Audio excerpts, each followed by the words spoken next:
बहुत बड़ी संत हुई है करमेती बाई जी। उनके पिता व्यासदेव जी थे। वो भगवान की कथा कहा करते थे। एक दिन एक चोर और वो वहीं से गुजर रहा था, तो वो वर्णन कर रहे थे, आज भगवान श्री कृष्ण को यशोदा मैया ने सोने का हार पहनाया। सोने का, वो तो चोर था। सुनते ही कदम रुक गए। मैया ने फिर सोने की बाजूबंद पहनाई, फिर सोने का कंगन, फिर करधनी भी सोने की, आज लकुट भी सोने की दी और लाला को गौएं चराने के लिए भेजा। आज, क्योंकि भगवत लीला नित्य चलती है ना, तो उसे आज कह के ही कहा जाता है। वो तुरंत रुक गया और जब सब कथा के भगत चले गए तो नजदीक गया और चाकू निकाली। कहा, इस धनी का नाम बताओ। तुम इस धनी का क्या करोगे? बोले, लूटेंगे। बोले, तुम्हारी सामर्थ्य नहीं कि इसको लूट सको।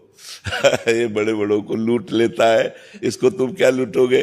बोले, बताओ। मैं कसम खाता हूं तब तक मैं पानी नहीं पीऊंगा जब तक इसको लूट नहीं लूंगा, क्योंकि आज तक मैंने जो ठाना है वो किया है। बोले, अब हम बता देंगे। ये वृंदावन में रहता है, इसका नाम श्याम सुंदर है और ये नित्य गौएं चराने जाता है अपने सखाओं के साथ। तो बोले, निश्चित लूटूंगा। बोले, सुनो, अगर लूट तुम्हारी धमकी से नाव कब्जे में आवे तो माखन मिश्री दी, और कहा माखन मिश्री उसे खवा देला, फिर लूट लोगे तुम। अब वो नंगे पैर वहां से वृंदावन का पता लगाते हुए आया। उस समय तो जंगल ही जंगल, और उसने सोचा जंगल में ही गाय चराने आएंगे। तो श्याम सुंदर, श्याम सुंदर। अब 3-4 दिन हो गए थे, पानी नहीं पिया था। श्याम सुंदर। भगवान लीला बिहारी कब किस पर कृपा कर दे, तो दिखाई दी सैकड़ों दिव्य गौएं और सखा पुकार रहे थे, ए श्याम सुंदर, देख तेरे को कोई पुकार रहा है। प्रभु उसके पास गए। बोले, क्या है रे, काहे को पुकार रहा है? बोले, तुम कौन हो? बोले, हमारा नाम श्याम सुंदर है। और ठीक वही आभूषण पहने थे जो व्यास जी वर्णन कर रहे थे,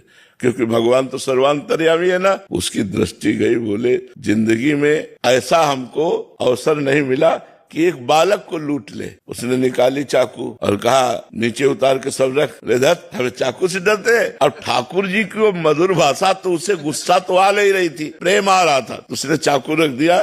बोला, हमारा नाम नहीं सुना होगा? अच्छे अच्छे डरते हैं हमारा नाम सुन के। बोले, क्या तेरा नाम है? बोले, गोवर्धन डाकू। बोले, पता है मेरा क्या नाम है? गोवर्धन धारी।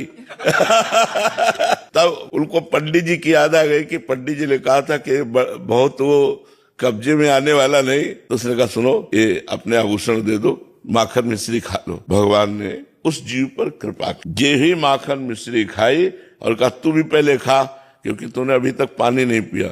जे उसने भगवान का उच्छिष्ट, सारे पाप नष्ट हो गए, दिव्य ज्ञान प्रकट हो गया और वृंदावन में रहकर ही भजन करके वो भगवान के धाम को गया।